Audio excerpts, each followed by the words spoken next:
feel like we planned this on purpose to have this is our last coach. This might be our longest sit down, perhaps, with the connection here between Maureen. Thanks for being here, Coach. We'll keep it professional. Yeah, we'll do our best. Alisa Kresge of Vermont joining us now. Coach, how's things going so far here as we gear up 2 weeks away from the season? It's going well. You know, there's highs and lows, but we're getting better every day. So feeling good. Always wish I had a couple more practices before our first game, but I think our players are really hungry to start playing some games. Maureen, could you crumble up a piece of paper? Could you throw it? Are you that close to her right now there in Vermont? Could you throw a piece of paper? I don't even know where you are right now. I'm trying to figure out what building you're in. It looks very much fancier. I bet you can't guess where I am. Definitely a Patrick room, somewhere in Patrick. Yeah. I'm in Ryan's office. I will say it's been so fun. You know, when I moved up here, thinking, oh, I want to see Alisa all the time. This is going to be great. And then, you know, life happens and I'm at soccer games and gymnastics and everything. But just to be able, I'm just so, and I've said this a lot and I'll embarrass her, but just how proud I am of Alisa.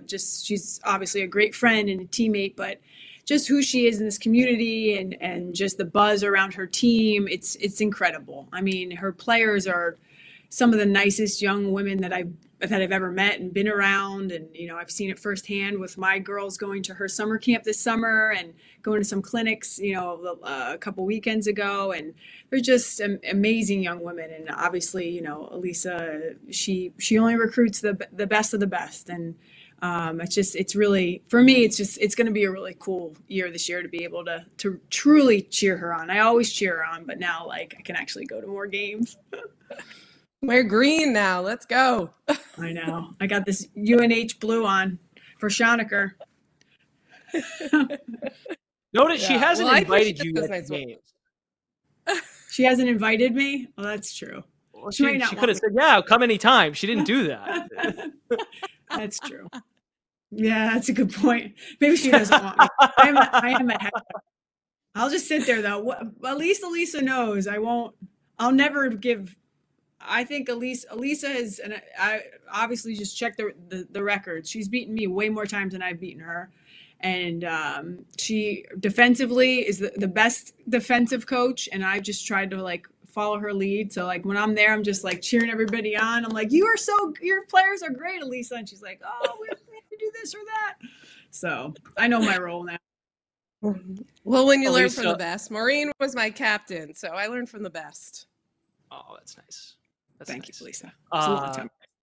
So some big pieces now out of the program, like Utterback and Delaney Richardson. So now what to expect for the program this year with some players now ascending in new roles? Yeah, they were huge in the development of our program over the last couple of years. They did an incredible job, and it was really sad to see them go, but really excited for the pieces that we do have coming back that are experienced. And Anna Olson, going into her 5th year, worked really well with Emma and Delaney, and now it's her chance to step up and really take the leadership role on. But with her, also, we have Catherine Gilby coming back, who we didn't have last year. And we missed her in a lot of ways, but Bella Vito became a really big piece to our puzzle because we didn't have Kat, and she stepped into that role of whatever it takes mentality. And so that's really helped us. And Kira Hansen, another young player that came off our bench last year, got a lot of experience and was huge in our success last year.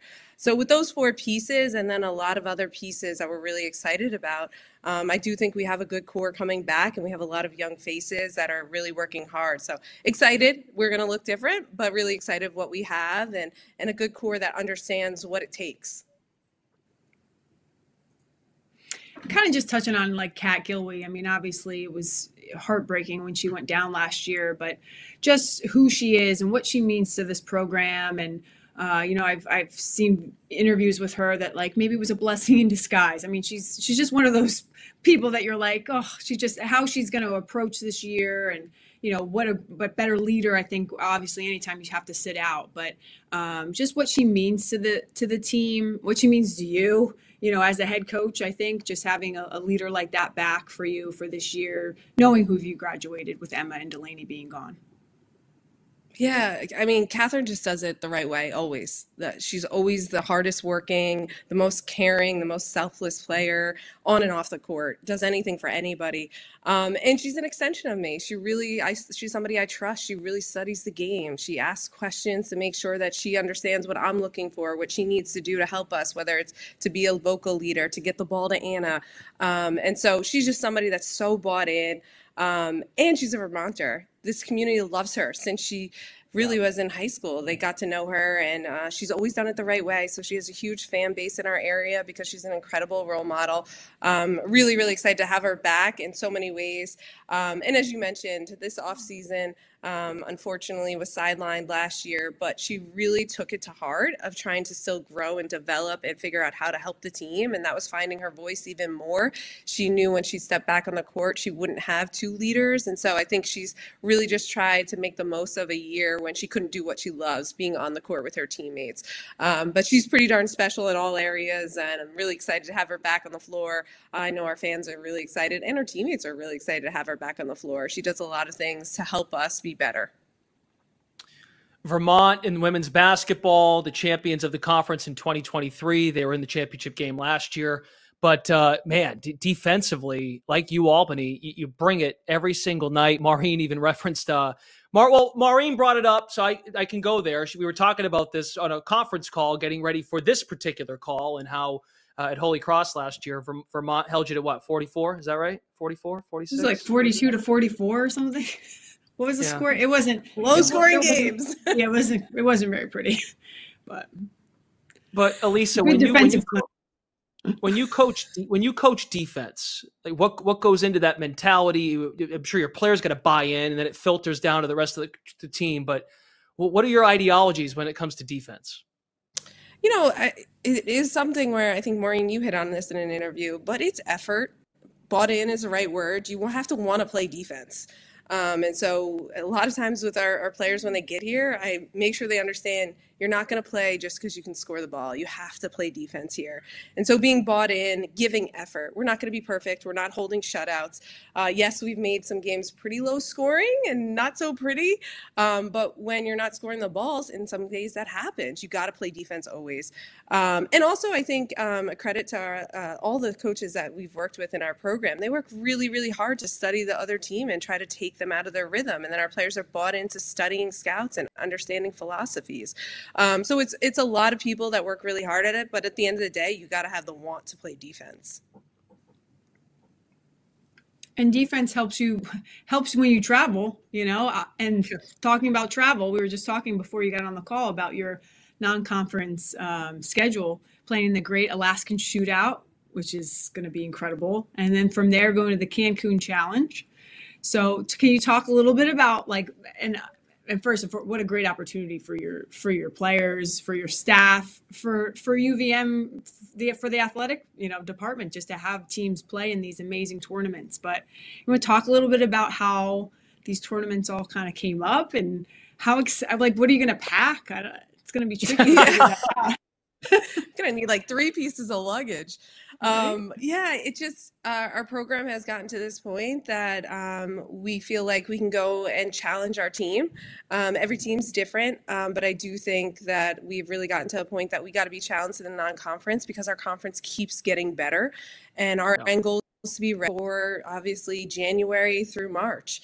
And so it's been hard scheduling. Burlington's a wonderful place when you get there, and we love it, but there's not another opponent in the area for teams to schedule with, so it's a little challenging.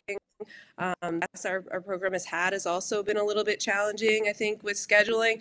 And I think we're playing a lot of really good teams in our region, but we got to get more games than that. So Alaska is an incredible opportunity to get players to a state that maybe they'll never get to before or after. It'll be an incredible opportunity. And Cancun came up late. They were looking for a team, and we were looking for games. And I think it's awesome to get to these neutral site games, a chance to maybe surprise some teams, really good teams. And if anything, we're going to learn from it. And that's what happened to us last year. We went to a multi-team event at a neutral site, and we had a great run in it. Really, really pushed UNC kind of just close to their breaking point, and that was huge for the development of our program. We went 0-3 in that, and we wish, obviously we could get a win out of it, but it grew. It helped us grow. And that's what I'm looking for in the non-conference experience, right? And learning lessons. And this one's going to test us. I think that's something that we've had little struggles with is road games. And so we're going to be traveling and have to figure out how to play basketball games on the road. And so hopefully this just prepares us for America East play, which is going to be really, really challenging this year. Yeah, I mean, getting Missouri 2 weeks from today. Is that St. Michael's game? Is that a scrimmage or is that an official game? Exhibition. Yep. Exhibition game. Okay, very good. Yeah, because that's next week, and then you get Missouri 2 weeks from today. You go to Minnesota, hosting Providence. So you got some nice tests to really figure out your defense, and you want to muck it up in those games. That's for sure. We're gonna have to use our IQ and just try to get people uncomfortable as best we can. Slow down the game. Don't let it be fast. What about what your excitement level of some of the newcomers that are kind of fitting into the fabric? Yeah, so we have a transfer, Sarah Erickson, great player in her 3 years, 2-time player of the year, defensive player of the year at Stack. She just gets it. High IQ, high motor, plays so hard. Sometimes in practice, I'm like, okay, let's slow down a little. I need you to the end of the year. She just doesn't understand slowing down, right? Or, she does understand pace, which is good, but she just plays so hard. And so really, really excited about her. And I think she's a huge key to what we're going to do. But a team player, she, was a big piece to her program at Stack. And now she's really understanding how to play with others really well, which has been really impressive because she has players around her, which we are big in trying to share the ball, and we got to have 4+ double-digit scores if we're going to have a chance to win some games. And she's really fitting in nicely. And then we have some newcomers that are doing really, really well. We just had our first scrimmage, and to see them really come out with confidence was great. Now, do they have a lot to learn? Sure, but every first year in college does. But just to see them playing confidently and playing hard is really exciting, hitting some shots. We're going to need some perimeter game. And so we have a couple of newcomers that are really, I think, going to be a key to our program. I don't know right away. It will take some time, but down the road, America East play, I see them being a part of the puzzle. Can't wait to see the younger kids. And I just, just to kind of touch on just your last year playing as far as you did in the WNIT, how far you went into it, and talking about all these different tournaments that you go to really helps prepare you, to go on the road and to play in those. Obviously, you want to win, you want to play in the NCAAs, but even there, you have to go on the road. And so just, kind of talking about that and what a great experience that was. I mean, you guys just were incredible throughout that stretch. Yeah, I think that's a great point. Postseason play, when you walk into these games and you got to go to Iowa and you got to go to Ohio State. And we weren't shocked by going to Purdue because we've seen UNC. And so being able to face some of those opponents early, mentally, physically, emotionally prepared us for the most important time of year in March and in April. In that case, we were playing in April, which was incredible. Right. But I don't think if we didn't play a UNC, and I do think that loss helped us. But if we didn't play them, I think Purdue would have been a culture shock for us. And obviously we played a lot of teams that were really good leading up to it, but just the physicality, the size, the speed is a little bit different. And so that really helped us. And I think that's the idea. And I know Amy at Maine does an incredible job, but you're trying to prepare for, obviously you got to win your league. But when you get there, to be able to do something special. And I think that's where our program's at. New year, so we'll see. I might be eating these words soon, but I'm excited for this group. They're going to work hard, and I know that. That's great perspective, considering that was a game at the end of November. It's around the holidays, but the meaning it can have for just young student athletes to have that just buried in the back of their brain going into a run that you had last year. So Vermont's looking to get back on top in the America East after just falling short to Maine in the conference championship game last year. And maybe we'll see. I mean, Patrick Jim could go to Mexico, maybe Alaska. Maureen, you've got some options here if you can work your way into one of these trips. I know. I mean, geez, I was a captain, she said. Maybe I could jump in that extra seat on one of these trips. Let me guess, you're picking Cancun. I've always wanted to go to Alaska, but I'm excited. I can't wait, actually. your players play so hard. They had a season ticket holder event where they had an inter squad scrimmage, and just the it's not only how hard they work, but just they truly seem like they really like each other.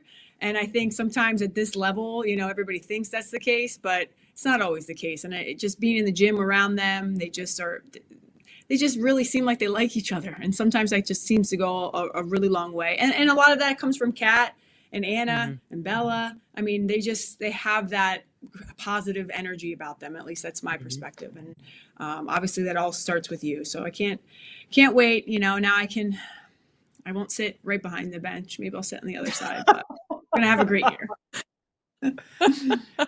We'll take you anytime, Mo. You're more than welcome. Red Fox's reunion here. Red Fox reunion in Burlington. Alisa Kresge of the Vermont Catamounts,